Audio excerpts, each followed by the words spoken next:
Admiral Zek'thara's personal combat simulator exploded, not metaphorically. The fusion-powered tactical hologram projector actually detonated, filling the War College's premier training facility with acrid smoke and the unmistakable smell of melted electronics. Emergency sprinklers activated, dousing 300 of the galaxy's finest military minds in fire-suppressant foam. "What in the void just happened?" Zek'thara sputtered, his ceremonial battle crown dripping with chemical retardant. Around him, his tactical officers were climbing out from under collapsed equipment, their pristine uniforms now resembling abstract art projects. The answer came from the back corner, where a small figure in unremarkable civilian clothes was calmly documenting the chaos on a primitive datapad. "I think your simulation just tried to process a paradox," the human observer said conversationally. "The scenario assumed you'd never actually attempt a frontal assault on a fortified position using parade formations. When you did exactly that, the logic systems experienced what we call a critical thinking error." Zek'thara's four eyes narrowed with indignation. He hadn't lost a war game in 36 campaigns. His tactical brilliance was legendary across 14 star systems. The idea that some backwater species' amateur training program could damage hegemony equipment was absurd. "Impossible," he declared, shaking foam from his elaborate uniform. "The Kazlen battle doctrine has proven effective for 8 centuries. We conquered half the galaxy using these formations." "Against who?" the human asked with genuine curiosity. The question hung in the air like a toxic gas cloud. Zek'thara's officers exchanged glances that ranged from confusion to mild panic. Most of their military victories had been achieved against species that barely qualified as spacefaring civilizations. When they encountered actual resistance, the hegemony typically resorted to overwhelming numerical superiority rather than tactical innovation. "That's irrelevant," Zek'thara snapped. "Your primitive simulation obviously contains fundamental flaws. No competent military program would require defenders to demonstrate actual strategic thinking." The human made another note on their datapad. "Interesting perspective. So your doctrine assumes enemies will cooperate with your battle plans?" Several tactical officers began coughing, though whether from the smoke or the implications wasn't clear. "Of course not," Zek'thara replied, though his voice carried slightly less conviction than before. "We simply employ proven methodologies that account for standard defensive responses." "Which standard would that be?" the human asked. "Because the scenario you just attempted was based on actual historical battles. The defenders were programmed to respond exactly as they did in reality." "Historical battles from where?" "Earth. Specifically, this was the Battle of Thermopylae, adapted for space combat. A few hundred defenders holding a narrow passage against a vastly superior force. We thought it would be educational." The War College's emergency lighting cast eerie shadows across the demolished training facility. Zek'thara felt his confidence beginning to develop structural cracks. "You're saying this scenario is based on actual military history? From your home world?" "Yes, though we simplified it significantly for galactic audiences." The human consulted their datapad. "The original battle involved more complex terrain, weather factors, and political complications. This version just tests basic tactical adaptation under asymmetric conditions." Zek'thara's tactical doctrine had always emphasized straightforward approaches. See enemy position, approach enemy position, overwhelm enemy position through superior firepower and numbers. The concept of enemies who refused to be overwhelmed was disturbing. "How simplified?" he asked, though he suspected he didn't want to know the answer. "Well, we removed most of the psychological warfare elements, and the logistical challenges and the diplomatic complications that caused the battle in the first place."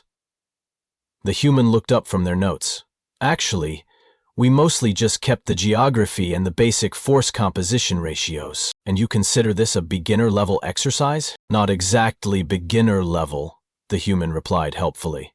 "More like intermediate elementary, the kind of thing we might use to teach basic spatial reasoning to children." The silence that followed was broken only by the steady drip of fire suppressant from damaged ceiling panels. "Children," Zek'thara repeated slowly. "Yes. Though to be fair, we do expect our 12-year-olds to understand concepts like terrain advantage and force multiplication through defensive positioning. It's part of standard education." Captain Thaknol, Zek'thara's senior tactical advisor, raised a trembling hand. Admiral, perhaps we should consider alternative approaches to this scenario. Alternative approaches? Zek'thara's voice rose several octaves. I don't need alternative approaches. The Kazlan doctrine is perfect. This simulation is clearly malfunctioning. The human continued making notes with infuriating calm. If you say so, though I should mention that our computers automatically adjust difficulty based on performance. Since you attempted the same failed strategy 14 times in a row, the system assumed you were having trouble with the concept and began providing increasingly obvious hints. Hints? Yes, like highlighting the terrain advantages in bright colors, and adding audio warnings when you positioned your forces in obvious kill zones, and that little pop-up window that appeared around attempt number 9, explaining why funneling troops through narrow passages under direct enemy fire might be strategically suboptimal. Zek'thara dimly remembered dismissing those elements as primitive user interface design. The possibility that they were actually educational aids for struggling students was unsettling. I demand to speak with whoever designed this travesty, he declared with as much dignity as someone dripping with chemical foam could muster. That would be Lieutenant Colonel Harper 914, the human replied. Though she designed it when she was 11, so it might take some time to locate the original documentation. 11 years old? Yes. It was her submission for the annual Young Strategist competition. She took 3rd place, I believe. The judges felt her defensive scenarios showed promise, but needed work on creative solutions for overwhelming odds. The War College's backup lighting flickered ominously, as if the building itself was questioning its purpose. What kind of military trains 11-year-olds in tactical combat? Captain Thicknell whispered. The kind that produces strategists capable of holding narrow passages against vastly superior forces, the human answered matter-of-factly. Though that's more of a historical curiosity than practical modern application. These days we mostly use these scenarios for entertainment. Entertainment? Yes. Children enjoy the puzzle-solving aspects. Adults find them relaxing after stressful workdays. There's something satisfying about finding elegant solutions to seemingly impossible military situations. Zek'thara was beginning to suspect that his understanding of human civilization contained significant gaps. Sir, this scenario that just destroyed our entire training facility, you consider this recreational material? Oh yes, the human said brightly. In fact, I have several thousand similar scenarios loaded on my personal system. Would you like to try another one? I brought some of the more challenging examples. Every instinct Zek'thara possessed was screaming at him to decline this offer. His military reputation was hanging by threads thinner than quantum filaments. His tactical officers were looking at him with expressions that suggested they were reconsidering their career choices. But he was Admiral Zek'thara, Supreme Commander of the Hegemony War College, victor of campaigns across 3 galactic quadrants. He had never backed down from a challenge in his life. Show me, he heard himself saying. The human smiled, and something about that expression made Zek'thara wonder if he'd just made a terrible mistake. Excellent. Let me just activate one of my personal favorites. It's called Scenario 42, Morning Rush Hour Traffic Management. I think you'll find it educational. As the human began connecting their primitive-looking device to the War College's rebuilt projection systems, Zek'thara couldn't shake the feeling that he was about to discover exactly how deep his ignorance really went. But surely, he reasoned, how challenging could traffic management possibly be? The rebuilt holographic display flickered to life, showing what appeared to be a 3-dimensional map of an urban environment. Zek'thara studied the projection with professional interest, noting the grid-like street patterns and designated pathways. It looked straightforward enough, certainly nothing compared to the complexities of interstellar warfare. The objective is simple, the human explained, manipulating the display with casual expertise. You need to move approximately 2 million individuals from residential zones to work zones, then back again, within specific time constraints. Standard efficiency parameters apply. 2 million? Captain Thicknell squeaked. That's larger than most military campaigns. Is it? The human asked with apparent surprise. I suppose that depends on what you consider a significant force deployment. This is just a typical metropolitan area during standard operational hours. Zek'thara waved dismissively at his advisor's concern. It's simply a logistics exercise. Route planning and resource allocation, elementary staff work. He turned to address the room. Observe, gentlemen. This is how proper military organization handles civilian population management. The simulation activated, and suddenly the display erupted with movement. Thousands of small icons began flowing through the street network like a complex fluid dynamic system. Zek'thara immediately began issuing commands, applying standard military convoy procedures to optimize the flow patterns. Within minutes, everything ground to a complete halt. Interesting approach, the human commented, watching gridlock spread across the entire metropolitan area like a virus.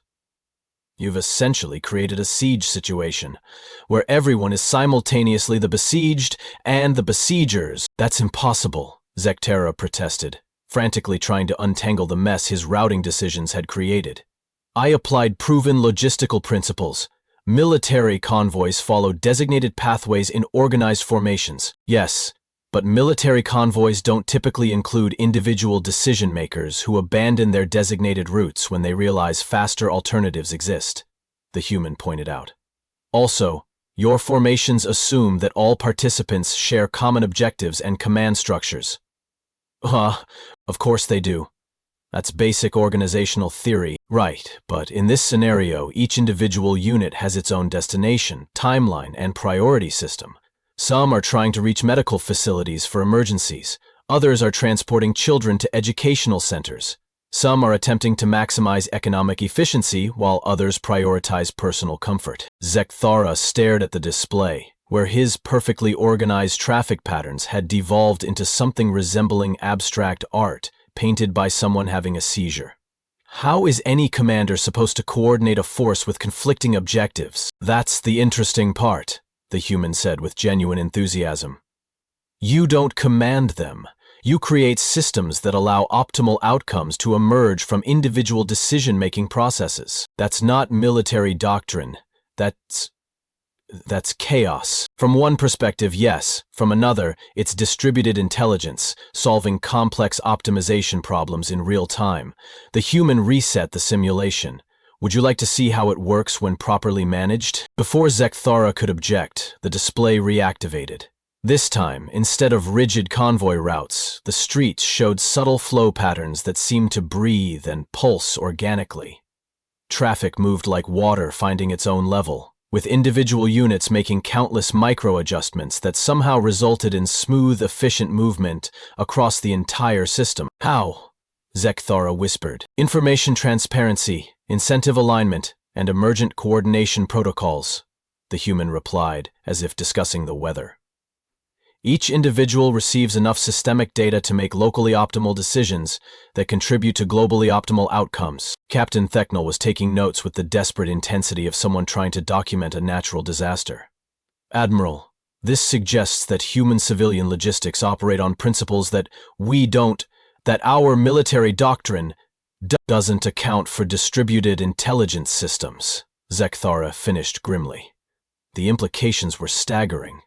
If humans routinely managed civilian populations, using organizational principles more sophisticated than hegemony military doctrine, what did that say about their actual military capabilities? I should mention, the human added conversationally, this scenario is considered fairly routine by our standards. Most of our cities manage similar daily operations with minimal central coordination. Daily operations? Zektharov's voice cracked slightly. Yes, though real cities also include weather variables, infrastructure failures, emergency situations, special events, construction projects, and economic fluctuations. This simulation removes most of those complications for simplicity. The War College's emergency lighting seemed to flicker in sympathy with Zek'thara's crumbling worldview. He had spent decades studying military strategy, rising through the ranks by mastering the complexities of large-scale warfare. The idea that human civilians casually navigated logistical challenges that exceeded his professional expertise was what level of education is required to manage such systems? He asked carefully. Oh, most adults understand the basic principles intuitively, the human replied, though formal traffic management requires specialized training, usually about 6 months of technical education, plus practical experience. 6 months? Yes, though that includes safety protocols, emergency procedures, and coordination with other municipal systems. The core optimization algorithms are fairly straightforward once you understand the underlying behavioral economics. Zek'thara realized that he didn't understand behavioral economics, or optimization algorithms, or apparently anything about how complex systems actually functioned when they couldn't rely on absolute command authority. "Tell me," he said slowly, "what educational background do you have to understand these systems so thoroughly?" The human looked slightly embarrassed.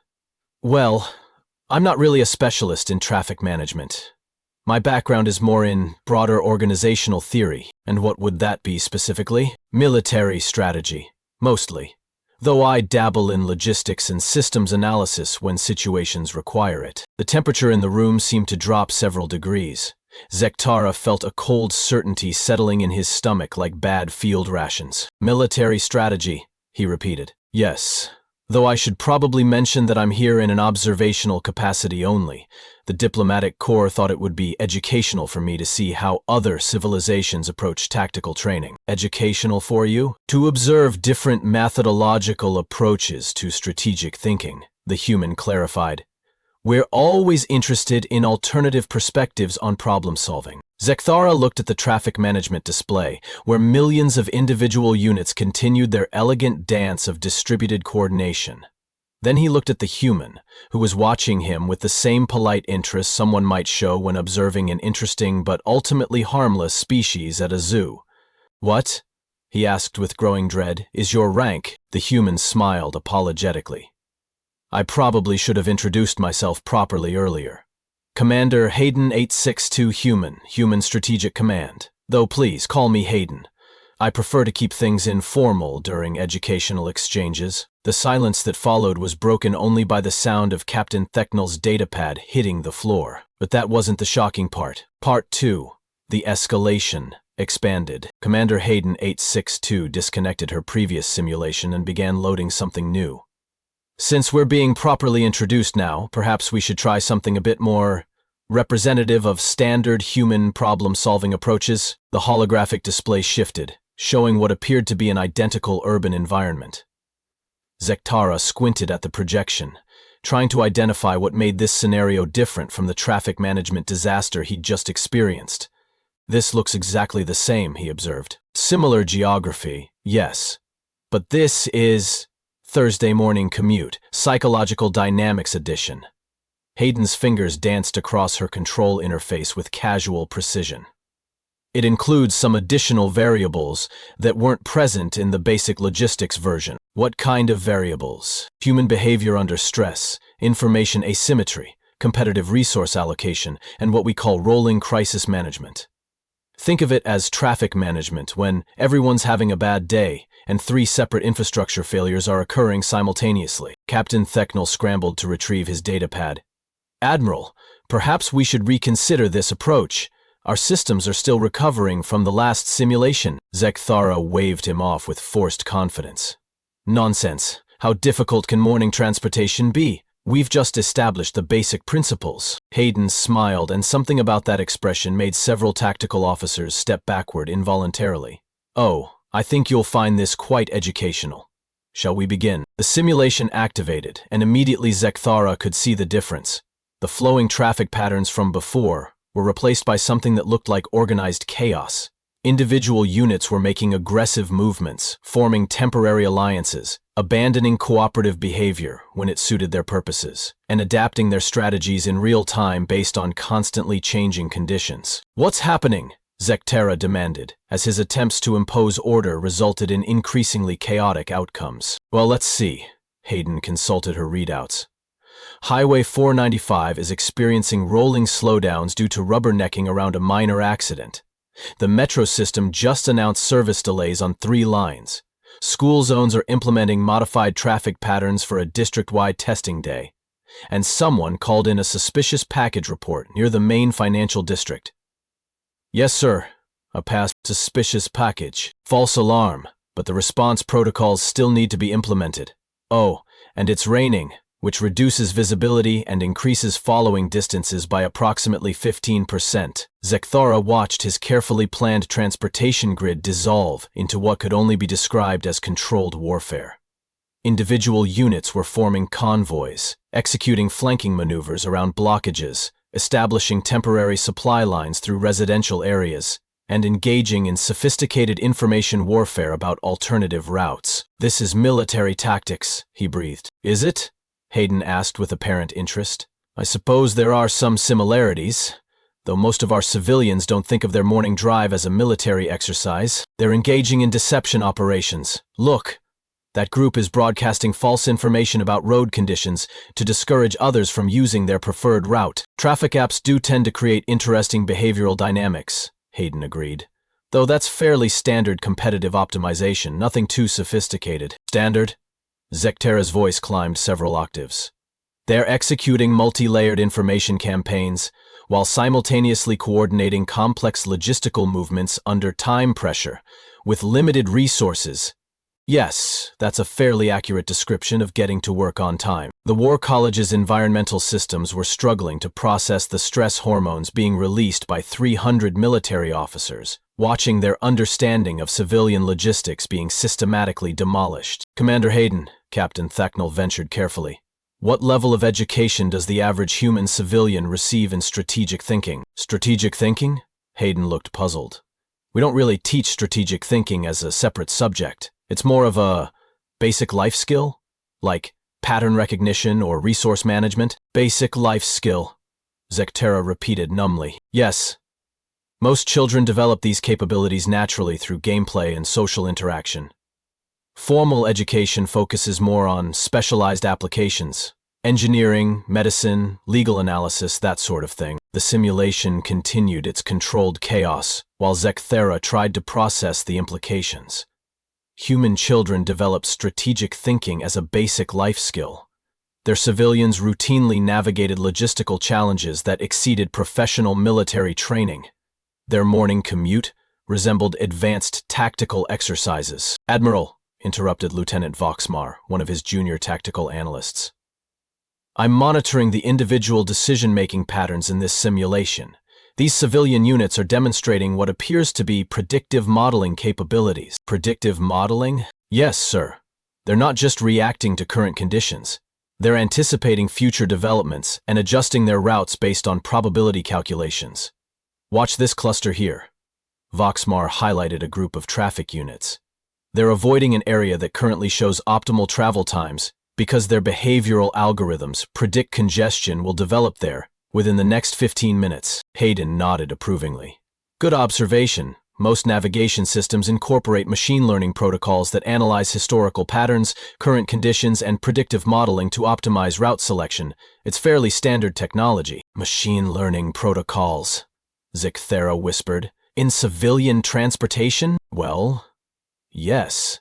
How else would you manage dynamic optimization across millions of simultaneous decision-making entities?" Colonel Rexthani, Zek'thara's senior logistics officer, raised a trembling hand.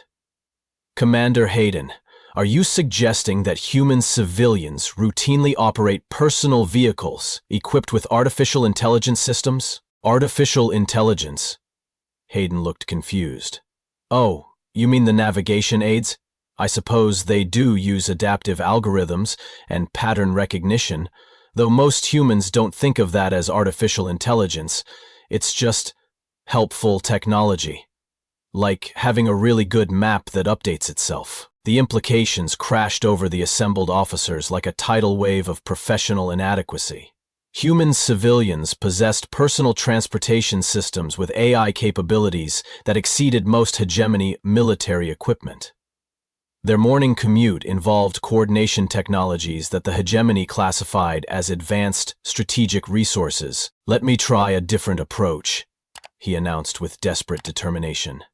"Something that emphasizes the structured, hierarchical coordination that military organizations excel at." "Excellent idea," Hayden replied enthusiastically. "I have just the thing. Educational Scenario 156. Elementary school bus routing and coordination." "Perfect. Children's transportation should involve clear chains of command and standardized procedures. Hayden loaded the new scenario, and Zek'thara found himself looking at a network of residential areas connected by various transportation routes. Small icons representing school buses began appearing at designated depot locations. The objective is straightforward, Hayden explained. Collect approximately 12,000 students from scattered residential locations and deliver them to 43 educational facilities within a 90-minute window. Standard safety protocols apply, along with special needs accommodations, weather contingencies, and disciplinary management procedures. 12,000? Captain Zek'thara whispered. That's just for this district, Hayden clarified. The full metropolitan area handles about 200,000 students daily, but we'll start small. Zek'thara began applying military logistics principles to the bus routing problem. Designated pickup zones, standardized timing intervals, hierarchical command structures for route coordination. Within minutes, his system had achieved impressive efficiency metrics. Then the complications began. Bus 23 has a mechanical failure, Hayden announced. Bus 67 is reporting a student disciplinary incident requiring administrative intervention. Weather services have issued a severe thunderstorm warning for the eastern quadrant, and 3 buses are running behind schedule due to unexpected traffic from a local road construction project that started ahead of schedule. Zek'thara watched his carefully organized transportation system begin adapting to these challenges with terrifying efficiency. Individual bus drivers were implementing real-time route modifications, coordinating with each other to redistribute student loads, negotiating with school administrators to adjust arrival schedules, and somehow maintaining safety protocols throughout the entire chaotic process. How are they doing this? He demanded. Human representative has arrived, maintaining operational effectiveness while their command structure is completely fragmented. Command structure? Hayden looked confused. Oh, you mean the bus drivers? They're not really operating under centralized command. Each driver is a semi-autonomous operational unit with decision-making authority for their specific area of responsibility. Semi-autonomous operational units? Yes. They understand the overall mission parameters and have the training and authority to make tactical adjustments as situations require. Standard distributed leadership protocols. Zek'thara felt his worldview developing stress fractures. You're telling me that school bus drivers operate as independent tactical commanders? Well, they need to be able to handle emergency situations, coordinate with other drivers, adapt to changing conditions, and ensure mission success while maintaining safety standards, Hayden replied. So yes, I suppose that's a reasonable description. The implications were staggering. Human children's daily transportation to educational facilities required tactical coordination capabilities that exceeded most hegemony military operations. School bus drivers possessed decision-making authority and adaptive capabilities that would qualify them as senior officers in the hegemony's command structure. Hegemony Command Bridge Control Runner. Traitor. Hidden by a computer. Hidden from the humanity, but completely understandable under any circumstance. School bus drivers possessed decision-making authority and adaptive capacities that would qualify them as senior officers in the hegemony star system. What kind of training do these drivers receive? Zek'thara asked weakly. Usually about 6 weeks of technical instruction plus ongoing safety education and emergency response certification, Hayden answered. Though most of the really important skills, situational awareness, crisis management, de-escalation techniques, those tend to develop through practical experience. 6 weeks, Captain Zek'thara whispered, making notes with trembling hands. It occurs to me, Lieutenant Voxmar said in a voice that suggested he was reconsidering his career choices, that we've been assuming human civilian capabilities represent some kind of baseline. But if their school transportation requires tactical coordination that exceeds our military training, then what do their actual military forces look like? Colonel Zek'thara finished the thought that everyone was avoiding. Hayden tilted her head thoughtfully. That's an interesting question. Though I should point out that civilian transportation and military operations are quite different disciplines. Different objectives, different constraints, different optimization parameters. Different how?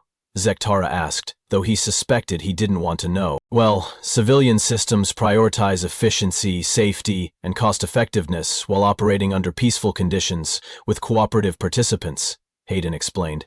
Military systems have to account for active opposition, resource denial, information warfare, and what we call adaptive enemy action. The War College's environmental systems registered a collective spike in stress hormones that triggered additional ventilation protocols. Adaptive enemy action. Captain Zek'thara's voice cracked. Opponents who actively work to disrupt your plans, deny your objectives, and exploit your weaknesses, Hayden said matter-of-factly. It requires significantly more sophisticated planning than civilian logistics. Commander Hayden, Zek'thara said carefully, I need to ask you something directly. Are these scenarios representative of actual human civilian capabilities? Oh yes, Hayden replied brightly. Though I should mention that these are somewhat simplified versions.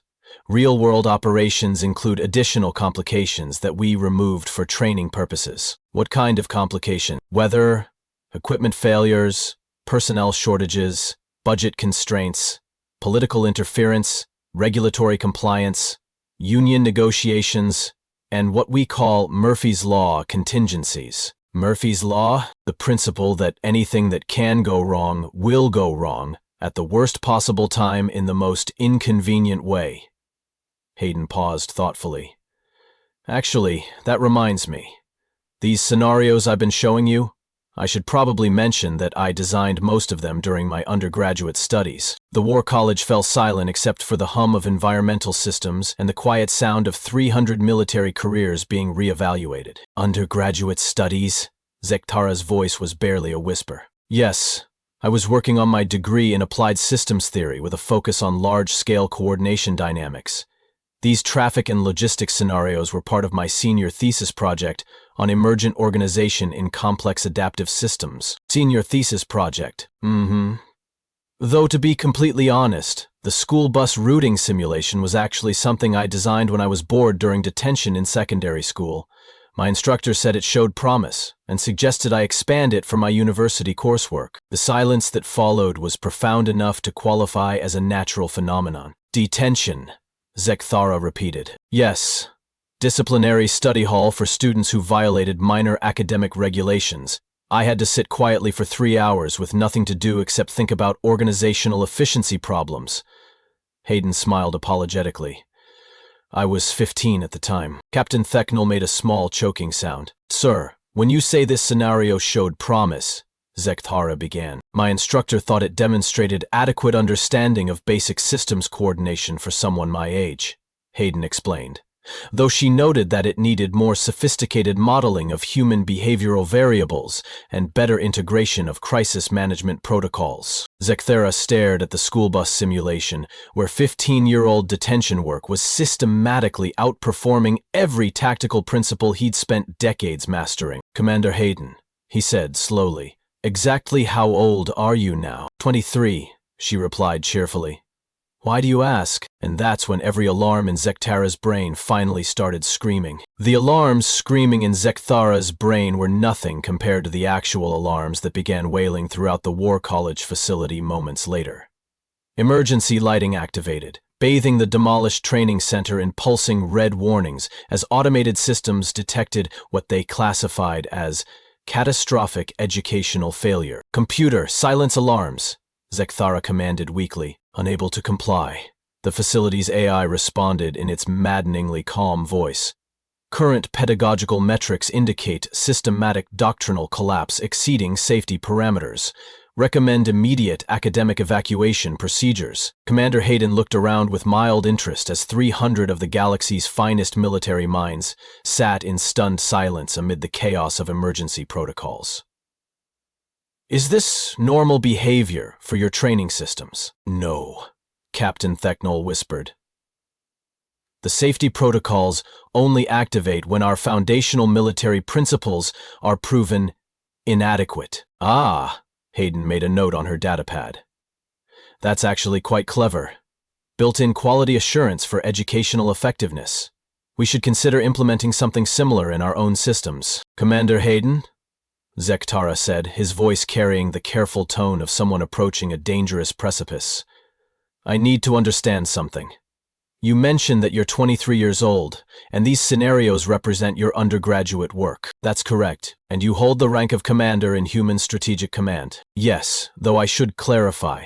It's a specialized position focused on theoretical applications rather than traditional command responsibilities. Zek'thara felt a cold certainty settling in his stomach. What exactly is your current assignment? Hayden's expression grew slightly apologetic. Well, my official title is somewhat unwieldy. I'm the Director of Applied Strategic Innovation for the Department of Asymmetric Conflict Resolution, with a secondary appointment as Senior Advisor for Unconventional Warfare Applications. The emergency lighting seemed to pulse in rhythm with Zek'thara's increasingly rapid heartbeat. And what does that position entail? Primarily theoretical work, Hayden replied modestly, developing new approaches to complex strategic challenges, analyzing potential threat scenarios, designing training protocols for unusual situations, that sort of thing. Training protocols, Lieutenant Voxmar repeated in a strangled voice. Like the ones you've been showing us? Oh no, these are much simpler than my actual work, Hayden clarified. These are just basic civilian scenarios I adapted for cross-cultural educational purposes. My professional projects deal with more specialized applications. Colonel Rexthani raised a shaking hand. Commander, if I may ask, what makes someone qualified for such a position at such a young age? Hayden looked genuinely uncomfortable with the question. Well, I suppose it's partly educational background. I completed my doctorate in strategic systems theory at 18, and partly practical experience from various research projects. Though I should mention that Human Strategic Command has fairly unconventional promotion criteria. Doctorate at 18, Zek'thara breathed. Yes, though it was mostly theoretical work. I didn't get much practical field experience until later. Hayden paused, seeming to consider something. Actually, I probably should have mentioned this earlier, but my formal military designation is Admiral Hayden E8612, Human Fleet Strategic Command. The silence that followed was so complete that it seemed to absorb sound from neighboring star systems. Admiral, Captain Technol whispered. Yes, though as I said, it's a specialized position. I'm not actually in charge of ships or anything traditional like that. My responsibilities are more focused on creative problem solving. Zek'thara felt his understanding of military hierarchy developing stress fractures. In the hegemony, admiral rank required decades of service, extensive combat experience, and demonstration of tactical superiority across multiple campaigns. The idea that humans promoted someone to admiral based on creative problem solving was disturbing enough. The fact that they'd done it for someone who was barely out of adolescence was unthinkable. Admiral Hayden, he said carefully, what age do humans typically achieve flag rank? It varies, she replied thoughtfully. Traditional command positions usually require more experience. Most fleet admirals are in their 40s or 50s, but specialized roles like mine can be different. I believe I was the youngest at 21, though there may have been others. 21, yes. Though that was somewhat unusual. Most theoretical strategists don't reach admiral rank until their mid-20s. The War College's environmental systems registered stress hormone levels that triggered emergency medical protocols. Automated medical drones began deploying throughout the facility, concerned that the assembled officers were experiencing collective cardiovascular failure. Admiral Hayden, Zek'thara said with the careful precision of someone defusing a reality-threatening explosive. I think it would be educational if you could show us some of your actual professional work. Hayden brightened immediately. Oh, that's a wonderful idea. I have several current projects that might be relevant to your interests. She began accessing different files on her system. Let me load something that demonstrates more sophisticated strategic applications. The holographic display reconfigured itself, showing what appeared to be a three-dimensional star map with multiple systems connected by trade routes, communication networks, and territorial boundaries. This is Scenario 283, Peaceful Coexistence, Hayden announced. It's designed to explore optimal solutions for complex multi-party conflicts where traditional military intervention is contraindicated. Contraindicated? Colonel Zek'thara asked. Situations where conventional warfare would be counterproductive to long-term strategic objectives, Hayden explained. The scenario involves 12 different species with competing territorial claims, resource disputes, and fundamental cultural incompatibilities. The objective is to achieve sustainable peace without military conquest. Zek'thara studied the display, noting the intricate web of relationships, resource flows, and potential conflict points. It looked impossibly complex, the kind of diplomatic nightmare that typically required centuries of gradual negotiation and countless military interventions to stabilize. What's the usual approach to such situations, he asked. In the real world? Usually a combination of economic incentives, technological assistance, cultural exchange programs, and strategic patience, Hayden replied. Though this scenario adds some interesting complications. She activated the simulation, and immediately Zek'thara could see the complications she'd mentioned. The 12 species weren't just competing for resources. They were actively attempting to exterminate each other, using biological weapons, temporal manipulation devices, and something the system labeled as reality distortion fields. This is total warfare, Zek'thara observed, with professional recognition. Multiple species engaged in extinction-level conflict, using weapons that violate several galactic treaties. Yes, it's based on an actual historical situation that occurred about 40 years ago, Hayden said matter-of-factly. Though we've simplified it somewhat for training purposes. Simplified? The real conflict involved about 30 species and lasted nearly 2 decades. This version focuses on the core strategic dynamics without some of the more exotic complications. Zek'thara began applying traditional military solutions to the scenario. Alliance building, resource denial, strategic conquest of key systems. Within minutes, the simulation's complexity had overwhelmed the War College's processing capabilities. Warning indicators began appearing throughout the facility, as the computer systems struggled to calculate the cascading consequences of each decision. "Why is our equipment overheating?" Captain Zek'thara demanded. "Oh, that's normal," Hayden replied calmly. "This scenario requires processing about 47 million simultaneous variables with recursive feedback loops. Most standard systems need upgraded hardware to handle the computational load." 47 million variables? Yes, though that's actually simplified from the original situation. Reality tends to be somewhat more complex than training simulations. Zek'thara watched his carefully planned military interventions create cascade failures that somehow made the overall situation worse. Every traditional tactical solution seemed to trigger consequences that exponentially increased the complexity and violence of the scenario. "How is this scenario supposed to be resolved?" he asked desperately. "Well, that's the interesting part," Hayden said with obvious enthusiasm. "Traditional military thinking assumes that conflicts are resolved through the application of superior force. But this scenario is specifically designed to demonstrate situations where force application creates negative-sum outcomes.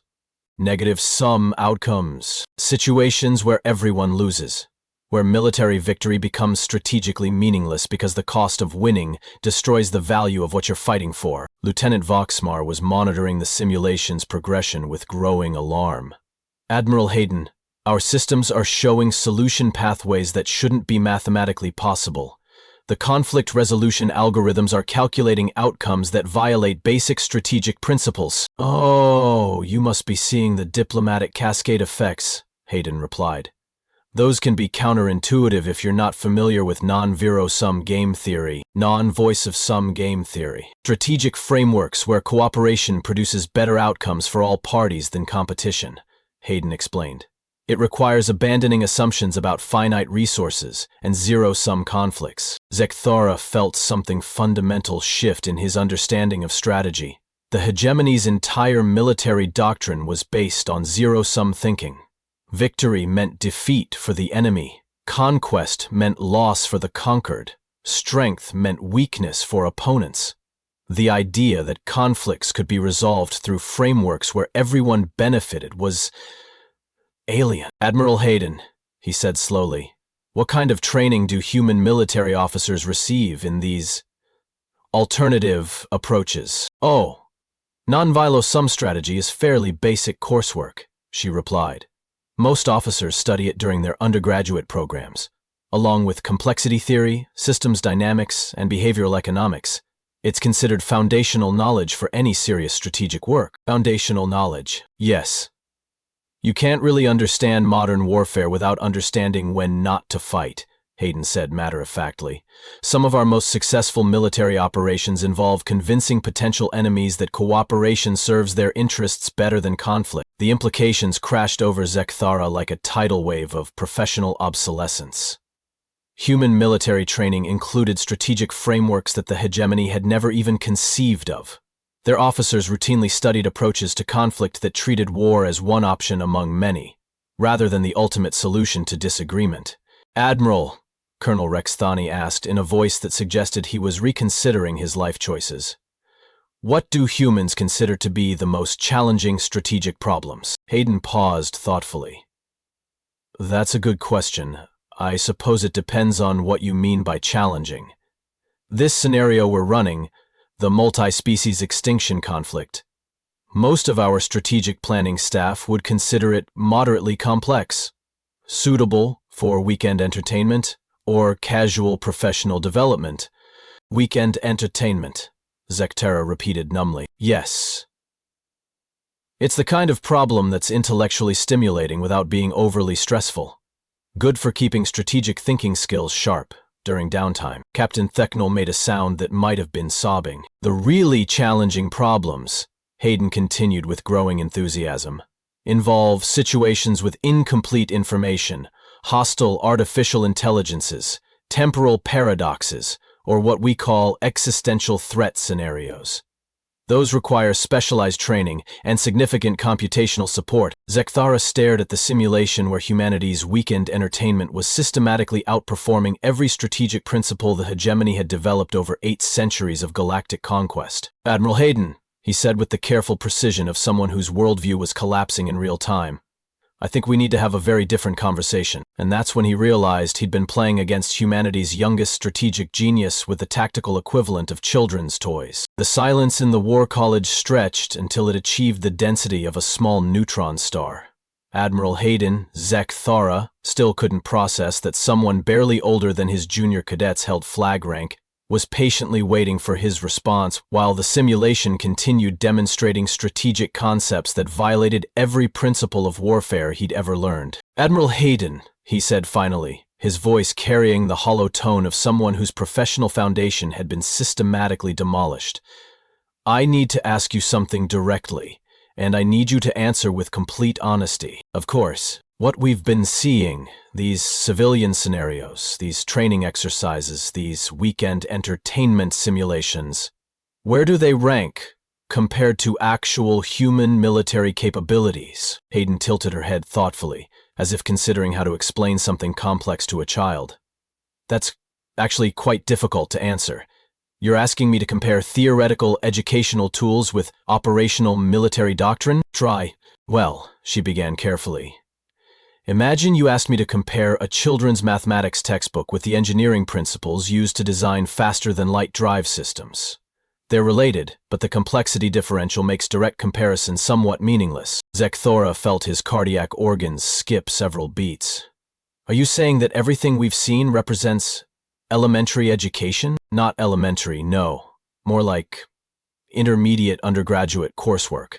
The kind of thing we use to teach basic strategic thinking to students who haven't yet specialized in military applications. Captain Zek'thara made a sound that suggested he was experiencing a fundamental crisis of existence. Admiral, Colonel Zek'thara ventured with the desperation of someone clinging to the wreckage of their worldview. Could you show us something that represents actual human military doctrine? Hayden's expression grew concerned. I'm not sure that would be appropriate for an educational exchange. Real military protocols tend to be quite intense. Please, Zek'thara heard himself saying. I need to understand what we're actually dealing with. Well, Hayden said reluctantly, I suppose I could show you something relatively mild.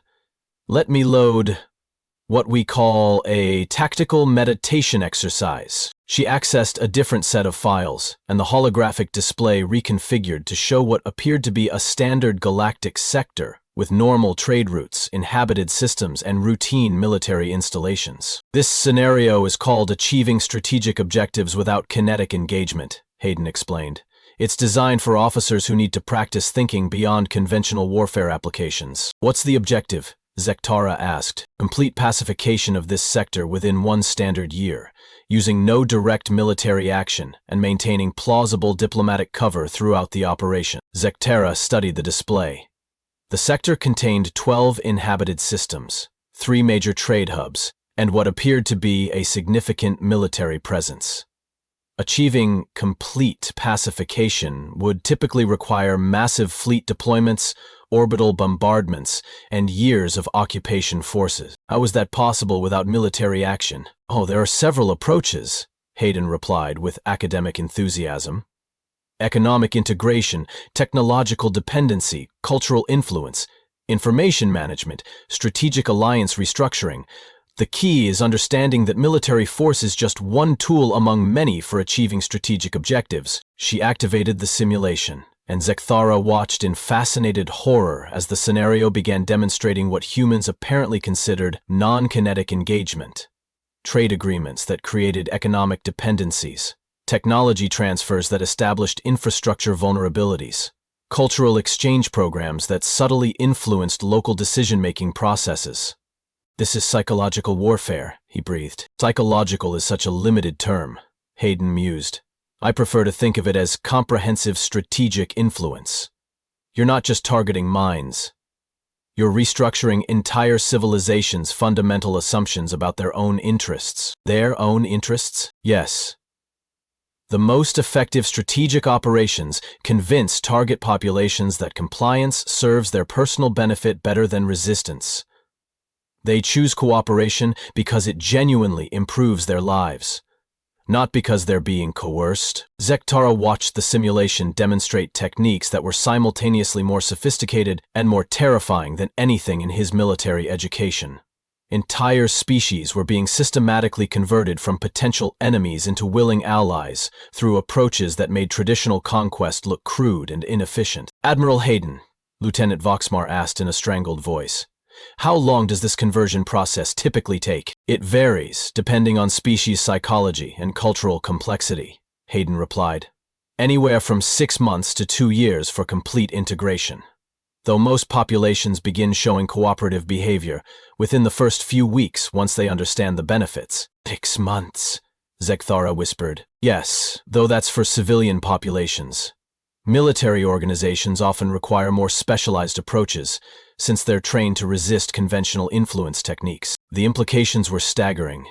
Humans possessed strategic capabilities that could eliminate entire civilizations as threats without firing a single shot. They could convert enemies into allies so effectively that the targets enthusiastically participated in their own pacification. Admiral, Colonel Rexthani said with the careful tone of someone approaching a dangerous truth. Are there any civilizations that have successfully resisted these techniques? Hayden looked genuinely puzzled by the question. Resisted? Why would they want to resist? The outcomes are generally beneficial for everyone involved. Better economic opportunities, improved technology, enhanced cultural exchange, reduced conflict. Most species consider integration with human civilization to be highly advantageous. Most species, Zek'thara repeated. Well, yes. There have been a few civilizations that initially expressed concerns about maintaining their independence, but once they understood the actual benefits versus the perceived costs, resistance generally faded, naturally. And if it doesn't fade naturally, Hayden's expression grew slightly uncomfortable. That's very rare. Our diplomatic and psychological modeling is quite sophisticated. We're usually able to identify and address concerns before they develop into serious resistance. Usually, I can't recall any recent cases where peaceful integration wasn't eventually achieved, Hayden said carefully. Though, I should mention that my specialization is in theoretical applications rather than historical analysis.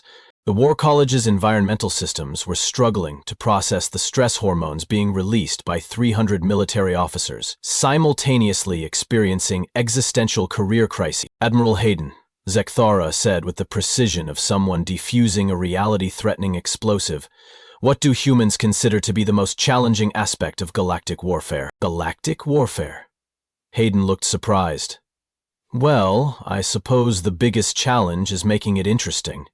Most potential conflicts are so asymmetric that they're resolved through preliminary analysis rather than actual engagement. Preliminary analysis? Yes. Our strategic modeling systems can usually predict conflict outcomes with enough accuracy that actual warfare becomes unnecessary. Both sides understand the probable results, so they proceed directly to post-conflict negotiations. You're saying that humans can predict the outcome of wars before fighting them? Most of the time, yes, though occasionally we encounter situations complex enough to require what we call dynamic modeling, actually fighting the conflict to generate real-time data for more accurate predictions. Zek'thara felt his understanding of military strategy achieving terminal velocity in a reality-defying nosedive. You fight wars to improve your predictive models? Sometimes, though fight might be too strong a term. It's more like conducting field experiments with live participants. We try to minimize actual casualties while maximizing data collection opportunities. The silence that followed was profound enough to bend space-time. Admiral, Captain Zek'thara whispered. Are you saying that human military doctrine treats galactic warfare as a research project? Research project, strategic puzzle, intellectual exercise? Hayden shrugged. The terminology varies depending on the specific objectives, but yes, most of our military operations are designed to advance our understanding of strategic dynamics rather than achieve traditional conquest objectives. Because conquest is unnecessary? Because conquest is inefficient, Hayden corrected gently. Why conquer territory when you can achieve the same strategic objectives through cooperation? Why destroy civilizations when you can integrate them?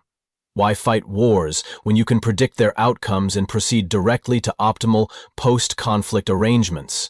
Zek'thara stared at the human admiral, who had just revealed that her people's approach to galactic warfare was so sophisticated that they treated actual military conflicts as educational opportunities. Admiral Hayden, he said slowly, I think the hegemony needs to completely reconsider our strategic assumptions. That sounds like a wonderful idea, Hayden replied brightly. Educational exchanges are so much more productive when both parties are willing to question their foundational principles. 6 months later, the Hegemony War College had been renamed the Institute for Strategic Cooperation Studies. Admiral Zek'thara stood before a very different kind of classroom, teaching a course called Post-Conquest Strategic Theory, Why Winning Wars is Less Important Than Avoiding Them. His students, carefully selected officers from across the hegemony, listened with the intense attention of beings whose careers depended on mastering concepts that violated everything they'd previously learned about military strategy. Today we discuss the fundamental principle that Admiral Cassandra Hayden taught us, Zek'thara announced, consulting notes that represented the complete reconstruction of his understanding of warfare. True strategic superiority is demonstrated not by the ability to win conflicts, but by the ability to make conflicts unnecessary. A young tactical officer raised her hand. Sir, how do we implement strategies that convince enemies to become allies? Excellent question, Lieutenant. The key is understanding that enemy and ally are temporary classifications based on incomplete information. Admiral Hayden's framework suggests that most conflicts arise from misunderstanding rather than fundamental incompatibility. As he spoke, Zek'thara could see Admiral Hayden herself through the classroom windows, leading what appeared to be a casual conversation with the hegemony's high command. Her official title was now Senior Strategic Consultant for Adaptive Conflict Resolution, though everyone knew she was really teaching the galaxy's most powerful military organization how to think. Her fees were astronomical. Every major civilization wanted to hire humanity's youngest admiral to analyze their strategic challenges. Waiting lists for her consultations extended years into the future. The irony wasn't lost on Zek'thara that the human they'd initially dismissed as an observer had become the most sought-after military advisor in galactic history. Admiral Zek'thara, another student asked, do you think humanity has been deliberately concealing their strategic capabilities from the rest of the galaxy? Zek'thara considered the question carefully. I don't think they were concealing anything, Cadet. I think we simply weren't asking the right questions. We assumed that their peaceful diplomatic approach indicated tactical weakness, when it actually indicated tactical sophistication beyond our ability to recognize. Through the window, he watched Admiral Hayden demonstrate something on a portable holographic display to a group of senior hegemony officials. Whatever she was showing them caused several generals to sit down heavily, as if their legs had suddenly forgotten how to support their weight. The most important lesson Admiral Hayden taught us, Zek'thara concluded, is that the galaxy's most dangerous military force is one that makes you grateful they're on your side. His students took careful notes, though Zek'thara suspected that, like him, they were still struggling to fully comprehend the implications of everything they'd learned. Outside, Admiral Cassandra Hayden finished her presentation and began packing up her equipment with the same casual efficiency she'd demonstrated that first day in the War College. She was already scheduled for similar consultations with 12 other major galactic powers, all eager to understand how humanity had achieved strategic dominance through approaches that made traditional warfare obsolete. As she left the building, Zek'thara noticed her checking something on her personal data pad.